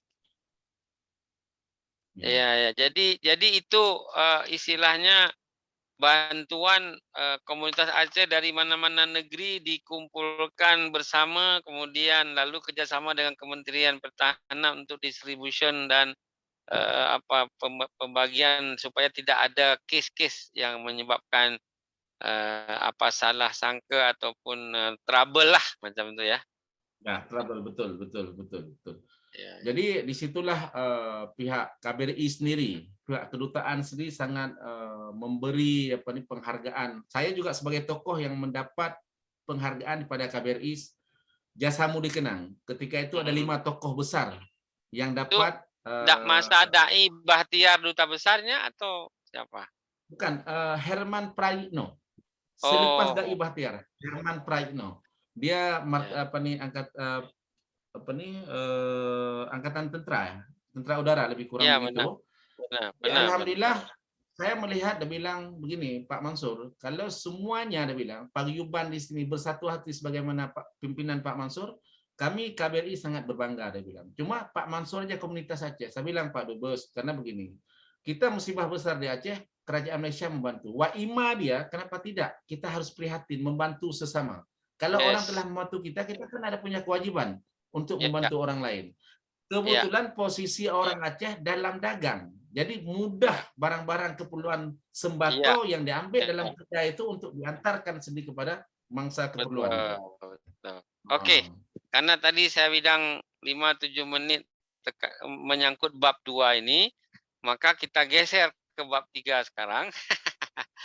Kalau barusan cerita tentang bagaimana orang Aceh di Malaysia dan sebagainya dalam keprihatinan dan ikut peduli bla bla bla, sekarang kita lihat bagaimana pandangan Datuk Mansur sebagai orang Aceh di Malaysia kepada Aceh sekarang yang ada di ujung Sumatera sana. Apa yang disimak oleh seorang Datuk Mansur, keadaan kini dan bagaimana analisisnya ataupun pandangannya dalam keadaan kini, dan nanti pada chapter yang akhir what next, apa kehadapan sekarang, apa yang berlaku. Takutnya gini, nanti yang dicakap oleh kita ini boleh jadi ada, nanti kita akan bagi pada kawan-kawan. Dia bilang, oh yang you cakap itu sebenarnya sudah ada perubahan. Nah misalnya lah. Jadi apa yang kita tahu yang kita cakap malam ini, ya itu saja. Karena tujuannya adalah bukan mau mengevaluasi atau mau lebih pintar dari siapapun, tapi karena kepedulian, karena tadi peduli tentang Malaysia, sekarang seorang Datuk Mansur ingin peduli tentang Aceh juga, sehingga adalah perhatian, pandangan, dan bagaimana melihatnya dari kejauhan sana. Silakan. Oke. Pada pandangan kami di luar negeri, sebenarnya kami sangat prihatin dan sangat sedih bila disebut Aceh sebagai sebagai daerah yang termiskin di Sumatera. Di Sumatera, se-Sumatera dia paling miskin. Kalau di Indonesia dia jatuh nomor berapa? Nomor 2 terakhir, nomor 2 terakhir termiskin di Indonesia ya. Lebih kurang dari 30, begitu. Dari 34 berarti 32 dong. Iya, 32. Apa yang terkesan yang kami lihat sebenarnya kan Aceh itu daerah modal, Pak Prof. Daerah modal. Sumber alamnya itu sangat luar biasa. Cuma menurut kami yang ada di luar negeri di sini, keterbukaan kepimpinan yang ada di Aceh itu untuk daerah luar tuh masih dalam kepompong yang sama itu sebenarnya. Waima dia kenapa tidak? Kita melihat Aceh nih daerah modal, dan Aceh juga selalu kunjung, contoh studi banding ke Malaysia, ke Taiwan. Kalau kita dengar daripada sudut media berbagai-bagai, kunjung studi banding untuk luar negeri. Apa yang mereka melihat di luar, kebanyakan pelaksanaan yang bakal dibuat di Aceh itu sendiri menjadi monopoli oleh pengusaha itu sendiri ataupun elit politik itu yang sebenarnya. Jadi yang jadi mangsa, yang jadi korban itu rakyat. Saya melihat sedikit contoh, Prof. masa selepas tsunami kami pulang dengan tim pemerintah di sini, kan mereka datang ingin membantu. Waima dia di pengusaha Aceh itu sendiri. Contohnya pengusaha restoran. Jadi bila orang asing yang datang ke tempat dia untuk santapan, dia letak harga terlalu mahal. Jadi ada juga warga-warga Malaysia yang mengadu kepada saya bila jumpa kami di penerbangan. Dia bilang, Haji Mansur, kami datang ke Aceh beberapa kali. Tapi kelihatan harga makanan itu bukan souvenir. Harga makanan itu lebih mahal di Kuala Lumpur, dia bilang. Daripada kami hidup di Kuala Lumpur, hidup di Kedah, hidup di Penang, lebih mahal. Adakah kami ini orang Malaysia datang ke sana dimahalkan? Tidak, saya bilang. Aceh ini satu pulau yang paling hujung sekali, saya bilang. Paling hujung sekali. Jadi transportation, barang, produksi bukan di Aceh, bukan di Medan. Semua by produksi yang ada di Pulau Jawa. Transportation daripada Pulau Jawa, Aceh adalah sama juga dengan Kalimantan. Jadi kalau ke Kalimantan di sana, di hulu di sana itu harganya itu 10 kali lipat mahalnya, saya bilang gitu. Jadi karena kita hubungan dengan Malaysia untuk industri import ekspor dengan Malaysia dengan Aceh kan belum dibenarkan. Harus melalui sentral Medan, harus melalui sentral pusat apa semua sekali. Jadi kalau barang itu mahal di Aceh memang sewajarnya. Karena pemerintah sendiri itu bahan bakunya itu adalah diambil daripada Jakarta. Jadi wajar-wajar kita barang mahal. Tapi beda dengan Malaysia. Kalau kita ke Langkawi, kalau kita ke restoran pun harga sama dengan di Kuala Lumpur. Karena di sini memudahkan transportation daripada Kuala Lumpur ke Kedah ataupun Kuala Lumpur ke Johor Bahru. Ini yang membuat saya pribadi, saya pun saya tidak tergamak lah melihat kondisi Aceh untuk maju. Itu memang harus ada satu perubahan yang besar. Jadi kalau mengharap, contoh, ini yang ambil untung kan pengusaha ataupun pejabat. Monopoli pejabat itu sendiri, karena pejabat dengan pengusaha dia ada satu tim dia. Ini membuat mereka bisnis yang menekankan kepada rakyat itu sendiri ataupun menjadi bahan pokok itu lebih mahal kepada sama ada orang tempatan ataupun tourism yang datang ke Malaysia. Saya selalu bila berjumpa dengan orang-orang Malaysia, dia senang datang ke Aceh. Kondisi karakter orang Aceh bagus. Kita selalu interaksi dengan masyarakat pedagang Aceh di sini. Tapi Waima dia bila kami sampai ke sana, yang tempat kami bertanya, kami senang. Ke Sabang, ke mana-mana apa semua sekali. Cuma yang kami nggak tahan terlalu mahal. Minta maaf, Pak Prof. Saya beli songkok hitam ini. Di Aceh. Satu songkok ini 150.000. Songkok hitam. Songkok yang kita pakai yang Malaysia baru RM30. RM30 tak sampai 150.000. Kalau kualitas tuh jauh lebih bagus songkok Malaysia dengan songkok yang ada di Aceh. Belinya di mana? Di depan masjid ataupun belinya di Penayung. Di kedai souvenir. Tapi kenapa terlalu mahal? Terakhir pribadi saya berteman dengan orang di Banda Aceh, tolong tunjukkan kepada saya ingin beli songkok 10 biji. Di mana kedai yang paling murah? Rupanya bila orang Banda Aceh datang ke kedai itu, jatuh harganya cuma 50.000. Wow. Saya orang Aceh duduk di Malaysia 3 kali ganda lebih mahal. Bukan orang Malaysia, tapi orang Aceh karena duduk di luar negeri. Inilah tabiat orang Aceh yang perlu dibuang itu sebenarnya. Kalau ingin melihat Aceh ke depan lebih baik. Begitu, Bro. Dia nggak bilang ya kalau yang 150 itu sudah dia baca Yasin di dalamnya, enggak ya?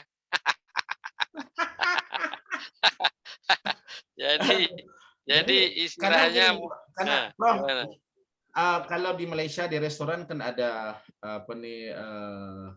harga yang telah dibenarkan oleh pemerintah. Kedai mama macam harga yang di apa itu souvenir shop yang selalu orang tourism datang ke Malaysia dekat kantor pos itu apa namanya itu? Yang farmer market itu. Apa namanya itu yang di Kuala Lumpur itu kalau pergi cari souvenir murah itu Central Market. Central Market. Apa nama lainnya ya sebutnya lupa boleh. Itu memang Central Market. Saya nggak dengar nama lain. Ada nama lain yang sering orang sebut itu yang kalau Central Market emang tertulis di building itu kan peninggalan Inggris ya, karena itu heritage building ya. Nah, tapi kalau orang lain saya lupa lah. Oke. Jadi Pak Datuk Mansur melihat Aceh hari ini itu memprihatinkan, dan dengan ilustrasi tadi saya kasih informasi dalam 2 hari ini atau 1 hari ini terakhir mungkin sudah baca juga, sahabat saya yang kebenaran satu SMP, satu SMA dengan saya di Idiraya itu Aceh Timur, dia rektor Unsia, Profesor Dr. Insinyur Samsul Rizal, dia komen kemarin di Serambi terkait dengan dana alokasi yang dibagi oleh pemerintah pusat ke Aceh sudah 5 tahun terakhir nggak bisa dipakai, udah 14 triliun. Jadi uangnya itu bukan nggak ada, jadi uangnya itu malah nggak bisa dihabisin, nggak bisa dimanfaatkan untuk pembangunan, sehingga yang tahun 2021 ini saldonya yang nggak habis dipakai itu sekitar 4 triliun. Nah, tahun sebelumnya lagi 3 triliun. Jadi kalau di total 5 tahun itu sudah 14 triliun, uangnya nganggur doang. Padahal itu uang yang dibantu oleh pemerintah pusat. Jadi kata dia ini, lalu pemerintah daerah Aceh ini kerja apa ini, mereka kok ada duit aja nggak bisa dipakai. Nggak, pernah sempat baca beritanya, silahkan, itu ada di Serambi itu. Jadi kenapa menurut pandangan Datuk Mansur dari sana? Sebenarnya begini, Pak Prof. Teladannya orang Aceh. Kita orang Aceh sudah hilang teladan itu. Hilang panduan. Jadi kan arti kata kenapa saya berani bilang begitu. Pemerintah pusat, kita selalu menyalahkan pemerintah pusat, kan itu cerita. Kemana kita dengar setiap kedai kopi, kita mendengar pemerintah pusat tidak adil dengan Aceh.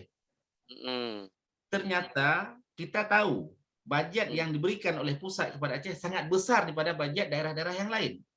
Kalau daerah yang lain diberi budget 50 triliun, dia akan minta tambahan. Ini orang Aceh yang sedia ada dibagi nggak mampu menghabiskan. Pada saya begini, persepsi saya lain. Oke. Kenapa? Mungkin ini menjadi sharing kepada pimpinan Aceh yang korup tadi. Minta maaf, hari ini terbukti pimpinan Aceh korup. Jadi disengajakan untuk menjembatani jabatan dia untuk penggal kedua. Ini satu strategi politik ini yang jahat ini. Minta maaf.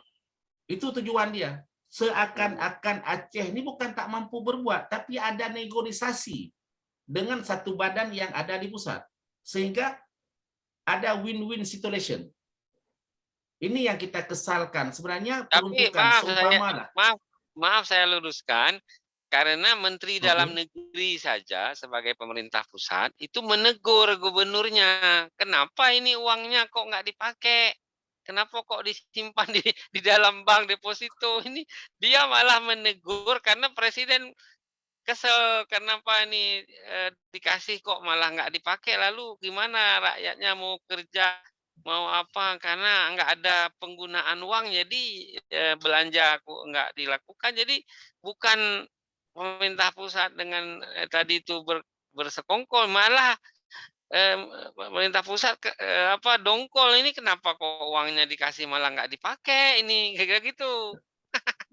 Betul, saya setuju karena program-program yang ada di Aceh, manifesto. Istilahnya di sini kalau di Malaysia ada pembentangan budget untuk setiap jabatan, untuk setiap keperluan kan dibentang apa semua sekali.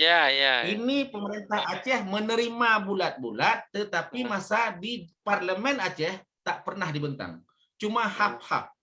Disitulah aja tidak hana clear dari sudut kepemimpinan gubernur bersama dengan dewan yang memang yang menjalankan, yang mendekati kepada jabatan-jabatan yang pemerintah yang di Aceh, hana sinkron yang daripada awal dah kalau daripada pemerintah yang kau ikut, sehingga nyo budgetnya sampai tip lebih han terpakai karena hana sinkron pemikiran gubernur, dia sebagai gubernur di bawah menteri dalam negeri, adapun 2 presiden. Dewan yang ada di Aceh itu yang terpilih oleh rakyat, tuntutan rakyat. Jadi misi yang ada pada rakyat disampaikan kepada Dewan Perwakilan, DPRA. DPRA untuk menembusi kepada gubernur, hani terima katanya karena gubernur punya watikah yang dapatkan daripada pemerintah pusat. Nyo sampai-sampai di sini yang dikotak-katik oleh pejabat dengan pengusaha yang mengambil kesempatan pengusaha yang mendekati kepada pemerintah. Tapi beda dengan di Malaysia-nya. Malaysia memang pembentangan budget itu di parlemen. Sama ada dikritik tidak lulus itu makan masa 30 hari untuk pembentangan budget itu. Boleh dijadikan sampai kepada 60 hari untuk diluluskan. Dan transparan dia tuh melebihi kepada 75%. Mbak katanya Hana, pembentangan budget cuma yang jelas cuma 20%, 80% tersilent, tersembunyi. Jadi Kiban dan lakukan sesuatu yang lainnya. Jadi Hana salah apabila Dewan Takalan Mbak Dewan di Aceh menegur gubernur berbagai dalam sidang urungnya lah yang di Dewan cuman katanya rakyat kan nggak mau tahu apa. Sementara budget dalam media berlebihan tapi tak mampu dilaksanakan dengan kekurangan program. Jadi program untuk studi banding luar negeri kan yang nak elemen luar negeri untuk Pulau Aceh. Pikiran orang Aceh itu sendiri tidak ingin berubah. Orang Acehnya baru carang apabila itu luar negeri. Boh gubernur menangkap saya, tapi di dalam nanggronya mentang pemikiran ortodok. Nyo yang sangat dah kesalkan lagi sebenarnya. Jadi bukan pergi luar negeri pikirnya studi banding, benar-benar tinggal di luar biar bisa mikir gitu ya. Ya, Oke. betul. Sekarang karena Datuk Mansur sudah membahas tentang pemerintah Aceh dan juga penggunaan anggaran. Kebenaran mungkin tahun 2023 barangkali di Aceh akan ada perubahan kepemimpinan ataupun pemilihan kepala daerah yang akan berlangsung dari 2022 dan ke sana lah, misalnya DKI sendiri Gubernur Anies akan berakhir Oktober 2022 dan seterusnya. Tapi kita bicara ini kita tahu kita nggak bukan orang partai, kita juga tidak punya agenda tersembunyi tadi sebagai anggaran yang Datuk Mansur bilang, kita cuman berandai-andai untuk ikut memikirkan kemajuan Aceh. Nah, andai kata ini ya, namanya berandai-andai perlu ada permisalan. Datuk Mansur saya nggak bilang 2003 atau 2008 jadi gubernur Aceh misalnya lah gitu. Apa yang ingin diperbaiki oleh seorang Datuk Mansur sebut saja dalam 5 sektor dan dari mana memulainya itu. Silakan bagaimana? Terima kasih Prof. Untuk jadi seorang pimpinan untuk sebuah daerah memang harus punya karakter kepemimpinan itu sendiri. Jadi lagi doktor walaupun dia dapat sijil doktor tapi tidak punya kelayakan dari sudut praktikal dia sehingga terkesan kedokteran dia kan menjadi satu hal yang tak disenangi oleh publik itu sendiri. Sama juga dengan pimpinan di pemerintah. Kalau melihat kondisi di Aceh ke depan lah, karena Acehnya hanya terlepas daripada daerah pertanian. Kita bukan daerah industri. Menuju industri Acehnya punya masa mungkin 20 tahun 30 tahun ke depan. Jadi kita jangan berbangga Acehnya pernah na PT Arun, pernah na mobil oil itu apa semua sekali. Itu kan memang betul hasil alam, tapi untuk jadi industri produk yang lagi enak di Medan, yang lagi enak di Surabaya, yang lagi enak di Jakarta, itu jauh sekali lagi. Pada pandangan Lun, Prof, karena orang Acehnya orang pertanian, perikanan, itu aja. Sektor yang diutamakan sektor pertanian. Jino di Malaysia sendiri dengan Thailand, produk Thailand itu lebih banyak berbanding dengan produk Malaysia. Kenapa Don? Dia merasa Thailand itu bukan sebuah negara industri, bukan macam Singapura. Singapura karena transportasi tempat logistik yang datang ke Singapura. Jadi mereka lebih mengutamakan adalah produk pertanian. Contoh, katakanlah lagi beras daripada Siam, buah-buahan daripada Siam, sayur-sayuran daripada Siam semua sekali. Petani hana alasan ni apabila pertanian yang banyak dengan hana terhoba lagi hafno. Oh hai trimong le urung Medan lagi hafno. Itu kan perkara kedua, sekurang-kurang memakmurkan untuk rakyat itu sendiri. Jadi menyanyian mampu dilakukan. Kenapa kan lon pegahno? Rakan lon pernah bekerja dengan lon sino di Kuala Lumpur selama 5 tahun. Tapi gaknya yakin mendekati setiap pertanian yang di Thailand, gejak Thailand, gejak Pulau Pinang, gejak bak perikanan ke hafno. Gaknya tinggal di Biren. Gino na kebun gaknya 2 hebo tempat yang pula musangking. Durian musangking sinan. Yang pula mangga siam sinan lagi hebo segala macam ataupun perkebunan sawit. Mandum berhasil. Jadi menjadi contoh kepada pemerintah Banda Aceh. Ya bukan studi banding kenan. Hanya datang ambil gambar bagi laporan kepada bos. Bukan dia buat kerja, bukan ingin kerjasama dengan orang yang telah melaksanakan pemikiran-pemikiran bodoh yang dilakukan oleh pemerintah Aceh. Nyolah kemah segala macam. Sepatutnya modal insan itu sudah ada. Orang kebolehan sudah ada di negeri kita.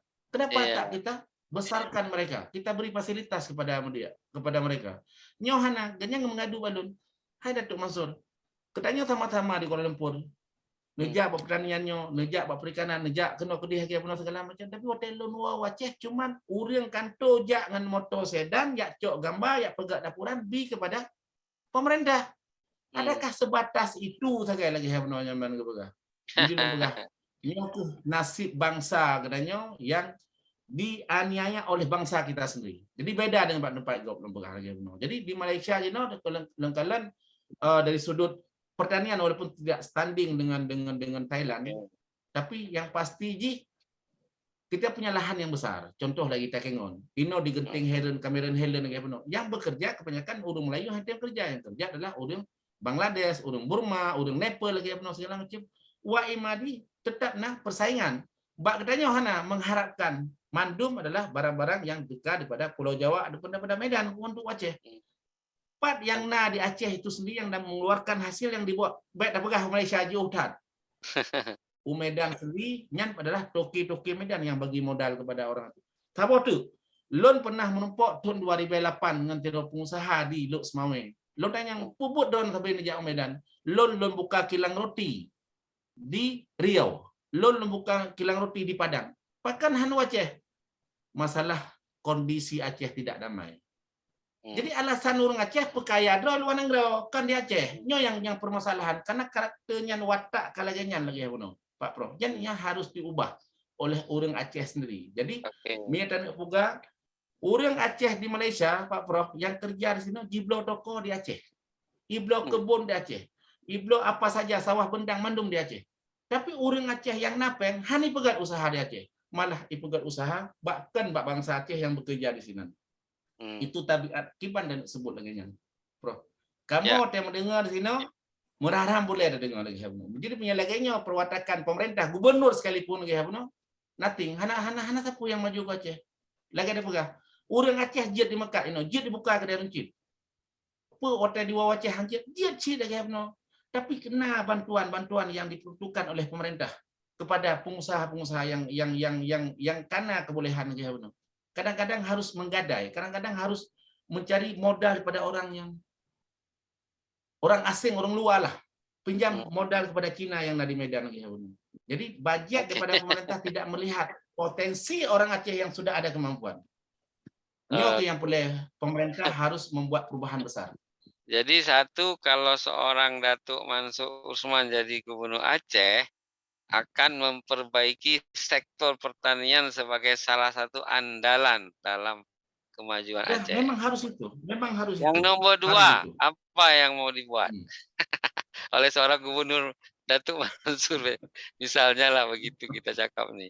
Apa? Oke, jadi yang pertama pertanian, yang kedua usaha-usaha lokal yang harus dibuat. Contoh lagi kita pegang. Menyang katanya tajak Upadang ataupun lun pernah lun Jogja. Lun kalau di Jogja makanan-makanan tradisi bukan dipasarkan di Jogja tapi dipasarkan seluruh Indonesia. Lun pernah waktunya lun jauh Sabang, Bolu Sabang. Bolu Sabang, oke, kue Sabangnya yang nak kacang hijau di dalam, memang agak besar, tapi rasa adalah rasa Sabang. Katanya hanya pegat makanan rasa daerah itu nggak bisa, tapi harus rasa nasional. Bolu yang ada di Jogja bisa dipasarkan seluruh Indonesia. Betul ya? Dodol Garut boleh dipasarkan. Nyo pisang sale, hanya sebatas Pantai Labu, Ulangsa sampai Ubin. Selepas itu tidak. Jadi hal-hal yang seumpama laginya lah. Barang adalah pemakanan yang le di Aceh itu perlu ditingkatkan. Medan pegak. Orang wate dari Jakarta penerbangan Banda Aceh. Nyan ba airport dengan apa yang ada? Barang-barang makanan yang di airport ketika itu mereka harus pulang. Hana jijingan sapu yang nipu untuk Upadang ke Medan ke Jawa. Orang Aceh jarang bak tempat draw ke kurang draw, tapi orang luarnya han mampu gecerna sesuatu yang dapat memikat orang lain dari sudut pemakanan, dari sudut mungkin sebenarnya itu lain lah. Memang jadi kalau pulang dari Medan bawa Bika Ambon Juleha gitulah kira-kira. Iya, betul. Jadi Datuk Mansur ingin mengatakan sektor kedua yang perlu di-upgrade itu adalah UMKM atau usaha kecil menengah dalam bidang souvenir, bidang makanan tradisional sehingga menjadi konsumsi nasional, bukan hanya pisang sale berpusing-pusing di sekitar Pantai Labu, Timpang Ulim sampai dengan Banda Aceh Sigli saja. Itu sektor kedua setelah pertanian, usaha kecil menengah, home industry lah. Yang ketiga ada lagi yang mau dilihat oleh seorang Datuk Mansur sebagai gubernur ini. Karena di Gorontalo tadinya punya industri jagung lah, tanaman jagung. Padahal bisa dilakukan juga di Aceh. Contoh lagi kacang kebele lagi dilakukan di Aceh. Jadi mengharap tuh nenas tuh harus ditanam di Takengon. Kopi harus. Memang Aceh nasabo industri kopi yang terkenal. Apakah memadai? Nyopi udah yang siasat kopi Takengon hebat, Amerika. Starbucks yang blog tokenya siapa? Orang Aceh cuma pegang saham 10%. Mafia Medan pegang saham 90%. Jadi tanah Aceh. Nyo yang kamu duka corak lagi jadi orang Aceh yang nada Aceh hang deal dengan pengusaha Aceh, dengan orang yang napeng Aceh ataupun dengan pemerintah Aceh itu sendiri. Karena kurang kepercayaan tadi. Pemerintah kurang kepercayaan kepada pengusaha juga kurang kepercayaan kepada kepemimpinan yang nada Aceh, sehingga dia mencari partner yang di luar. Ini permasalahan dia benar. Nyan tak ubah lagi dari sudut kepemimpinan. Lu kira hanya masalah Acehnya akan memang pada peringkat awal berat, tapi tanpa dilakukan tidak ada perubahan. Ya, jadi ibaratnya daripada ngerogok ngenggop enteng gitu ya. Selalu ji lagi nyan. Tapi terkesannya katanya pernah berpijak di tanah yang nyata. Nanggrodro tuh.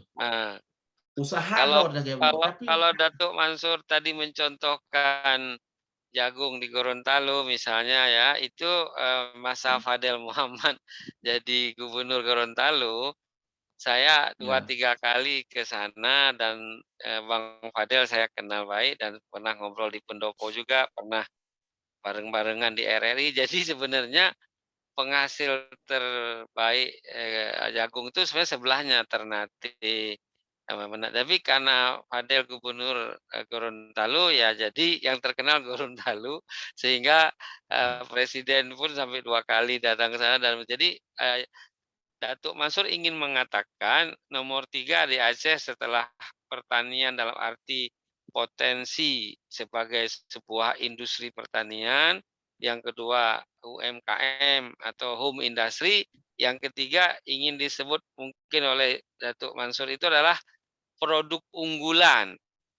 yang mestinya dimiliki, dan itu menjadi sebuah andalan yang jarang ada di tempat lain.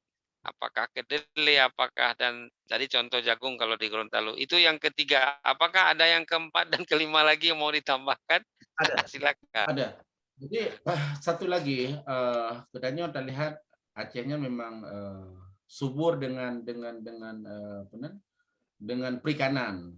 Contohnya lagi ada pegah ikan tuna yang namandum di Aceh, ataupun penan tambak udang, ataupun perkebunan sawitnya lagi. Tapi pasarnya kan hanya sebatas Aceh dengan Medan lagi. Ilon merasa mana? Karena ban-bannya Ilon berbicara dengan siro pengusaha sawit yang besar di Aceh, Haji Subardi Urung Birin. Ganyan punya lahan sawit ratusan hektar lah. Jadi dalam satu ketiga wawancara dengan Ilon berkata, Haji Mansur, apabila pengusaha-pengusaha besar di Malaysia ingin join kerjasama dengan Aceh, Lun sangat mengharapkan, karena mungkin pengalaman di Malaysia dengan di Aceh beda, dari sudut penguasa industri minyak lah nyamban. Jadi Lun pegah di Malaysia nya nasido nanggu Haji Jamil Wahi, ganya urung singli. Trip di Malaysia, kerja PNB ya wai, permodalan nasional, dan trip di Velcra bos sekali. Pernah mengajak saya untuk pulang ke Aceh dan usaha sama dengan orang di Aceh. Saya ketemukan kedua mereka dengan Haji Subar. Cuman kepegah mano, Haji Mansur dalam usia lulung ke 80, tuan mantang sinergi lo untuk pulang ke Aceh untuk pegang industri. Kenapa? Nyan di Aceh mandum sumbernya ratusan tan per hari lagi, mandum ibau Medan lagi. Kenapa tidak di Aceh? Katanya pelabuhan internasional, menghidupkan pelabuhan internasional. Kurung terukuh, Medan pegah Banda Aceh juga. Nyo barang-barangnya, barang yang di Aceh, olah di Aceh, produk di Aceh bisa kita bawa bukan hanya ke Malaysia, ke dunia luar yang lain, dan juga barang yang di Malaysia bisa kita masukkan untuk bukan kepada Aceh, juga kepada Medan lagi. Jadi fungsi pelabuhan internasional yang nadiem kukurung untuk siapa sebenarnya? Adakah masa pemerintahan Mualim yang jipuo mobil sedan lagi untuk dua lehega ya pelumah Haji Mansur nama to BMW tino di Kuala Lumpur ya pelumah ba urang Aceh? Bukan itu sebenarnya, Mbak. Jadi menyena upaya lagi dapat kerjasama memang harus dengan badan syarikat yang besar. Lun pernah terlibat ban-ban abis damai dengan Felda di sini. Watenyan Datuk Sri Najib, Timbalan Perdana Menteri ingin membuka lahan di Aceh perkebunan sebanyak 185.000 hektar. Nyan mandung dimodalkan oleh Felda di sini. Tapi Waima karena di Aceh hubungan Aceh dengan Jakarta kurang kuat sehingga bendanya fatal, gagal. Katanya watena urang tamang luar, jangan kita salahkan pusat dulu. Kita runding dulu dengan pusat. Nyot HP ya benar. Jakarta Highway, Jakarta Mudi segala macam. Karena kelemahan kepemimpinan kita. Punya orang Padang pikun berlalu dia awak kibai pegah di orang Padang. Bacinto dawak kawin dorang tapi mandum jibi laluan kerjasama dengan pusat mudah. Jino Malaysia dengan Rio pegah industri bisa berjalan. Malaysia dengan Medan pegah industri jalan. Malaysia dengan Padang. Malaysia dengan Aceh kebanyakan 85% gagal lagi. Salah siapa itu? Malaysia punya modal yang besar. Industri termasuk Tengku Adnan Mansur ingin membawa pulang selepas tsunami itu 72 IKS di sini. UKM barang produk-produk Aceh tapi kepegah Pak Lon Mansur KDTP li urang Aceh di Medan. Watanya gelom na penerbangan Aceh. 500.000 ringgit saya ditipu oleh orang Aceh yang ada di Medan. Terakhir saya tinggalkan begitu. Nyo ke perangai urang ke urang Aceh, ke urang Medan yang tinggal di Medan terkesan urang luar damang Aceh mereka mengambil kesempatan bukan memberi fasilitas yang utama. Mereka lagi Malaysia, kita meng Jepang, kita meng Korea, kita meng segala macam diberi tempat dulu. Sehingga hasilnya baru di-tag kenakan tag untuk government. Baknya kan payah ba dua bungku. tabuh bukuh ke gubernur, tabuh bukuh ke modal. Jadi nyo lagi nyo tabiat itu halo hana pun masalah dengan tabukah gubernur supaya nyo berubah. Bukan kita benci dia juga dipilih oleh rakyat kan itu. Iya. Oke, tadi Datuk Mansur yang nomor 4 ini mengawalinya perikanan yang menjadi satu potensi besar di daerah Aceh juga. Sebagai informasi ini barangkali kalau diperbanyak betul yang Datuk Mansur bilang tadi akan menjadi satu income daerah yang besar. Saya punya seorang sepupu, dia itu pengusaha ikan di ID, Aceh Timur. Sepupu saya ini beda umur dengan saya mungkin 5 tahun atau 6 tahun gitu. Dia namanya, kami panggil dia Dekwan, namanya Irwan Syah. Irwan, jadi dia ini dulu bapak dia itu adik ayah saya. Memang sejak lahir sudah di pinggir pantai di itu, dan beliau ini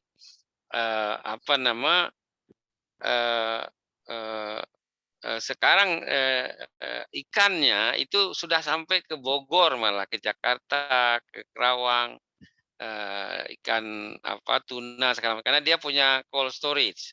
Jadi dan ini sangat sukar dimiliki oleh pengusaha ikan di Aceh, padahal ini fasilitas yang perlu disupport ya. Oke, barusan Indah Gumilang WA saya, Pak, ini di set sampai jam 10 atau jam 11, jadi tinggal 10 menit lagi. Silakan Datuk Mansur menyampaikan catatan-catatan akhir bagaimana supaya Aceh ke depan lebih maju. Silakan. Jadi alhamdulillah Pak Prof, terima kasih. Lun, halo? Ya, silakan. Oke. Jadi alhamdulillah pernah mukadimah akhir yang pertama sekali Lun pegah untuk Aceh ke depan. Jadi urang Acehnya salah kaprah, salah pilih kepemimpinan ke depan. Memang untuk mengaku jadi kepemimpinan di Aceh ramai, tapi untuk membela ummah ataupun untuk memberi yang tanah sebutnya untuk mewakafkan keikhlasannya hana payah tatna yang nadi Acehnya nyo perle kepada pimpinan yang nadi Aceh ke di DPRA ataupun di kepemimpinan pusat, keikhlasan siro pemimpinnya melihat hanya yang pertama tak kepikir untuk kepentingan pribadi do terlepas daripada kepentingan ummah nyo yang takalan orangnya. Kenapa? Mantengna urang-urang yang punya etika yang baik di Aceh, kan hanya di Aceh juga di daerah paling provinsi di Indonesia takalan mungkin hana rame, tapi dalam masa yang saban cobalah untuk kepemimpinan ke depan terhadap manusiawi yang punya etika yang baik, yang punya modal insan yang jroh, dan juga yang mempunyai kepemimpinan melalui tauladan. Terkadang mana Pak Ustaz, Prof? Urangnya memang becok PhD-nya di Bentar, saya tanya Kang Indah. Kang Indah, ini supaya rekamannya jangan sampai buyar karena waktu ente men-setting berapa menit lagi boleh digunakan? 2-3 menit atau berapa? 1 menit atau berapa? Kang Indah, coba dikonfirmasi. Ada 4 menit, Pak. Oke, kalau gitu 2 menit lagi silakan Datuk Mansur. Oke. Jadi pada saya itulah melihat kepemimpinan untuk Aceh ke depan memang harus yang lebih memikirkan kepentingan Aceh itu sendiri. Jadi karena kita yang merasa malah itu. Jadi Aceh selepas damai 2005 tidak mampu berinteraksi, tidak mampu untuk membina Aceh itu. Kalau bukan orang Aceh yang bina Aceh itu siapa? Adakah orang lain harus datang ke Aceh untuk membina Aceh? Itu mustahil, tak mungkin. Jadi nyo benar watak orang Aceh sebagaimana yang diharapkan oleh bangsa itu sendiri. Jadi kan mengharapkan orang Acehnya lagi kehendak pribadi kan mengambil kesempatan di Bumau Aceh. Nyo Bumau Aceh, Bumau bertuah ya benar. Silat sumpah lagi yang kau berlaku. Orangnya yang berlaku yang nadi Aceh. Jadi dia lagi nyalah ya benar. Nyo mengharapkan sesuatu yang terbaik. Kamu sebagai masyarakat Aceh yang di luar, kan hanya di Malaysia, mungkin yang di luar mengharapkan kepemimpinan UKE soal akademik itu soal kedua, tapi kepedulian terhadap ummah itu lebih utama itu. Amanah, boleh. Baik. Jadi apa yang kita cakapkan tadi karena sense of belonging, karena rasa memiliki, jadi menyona gram-gram bacutnya karena kecintaan dan lain-lain kan. Oke, Ya, Kang Indah, takutnya kami bisa lebih 1 jam supaya record ini bisa dikemas dengan baik.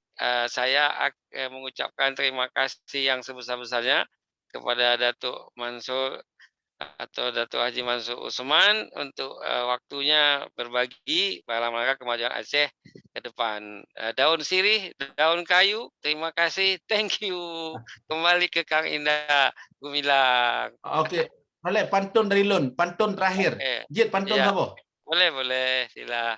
Oke, jadi hubungan Aceh dengan Malaysia. Jadi nyo pantunnya usia ji ke 250 tahun. Ya, tinggal semenit nih, nanti habis nih recordnya. Oke. Doda ido, boh dulu boh cicim pala, ubut ane majih dodo, raya bacut kawaliba, adak diba hanaji saboh lampuh jiuh ngema. Saboh lampuh makna daripada Aceh Umalaya. Terima kasih. Assalamualaikum warahmatullahi wabarakatuh. Thank you. Baik Kang Indah, silakan mau bilang apa? Kita sudah suruh keluar apa ente mengeluarkan kita? Terima kasih Pak Datuk udah. Indah ini Datuk Mansur belum pernah ke Malaysia, nanti habis Covid kita mau bawa dia biar lihat Malaysia macam mana. Betul. Siap. Iya, Kang Indah. Oke. Thank you very much. Jadi kami bisa live atau kita sama-sama mau live. Silakan Kang Indah yang atur. Bisa live, Pak. Oke, sampai jumpa. Datuk Mansur. Oke, sampai jumpa. Terima kasih. Assalamualaikum. Waalaikumsalam warahmatullahi wabarakatuh. See you.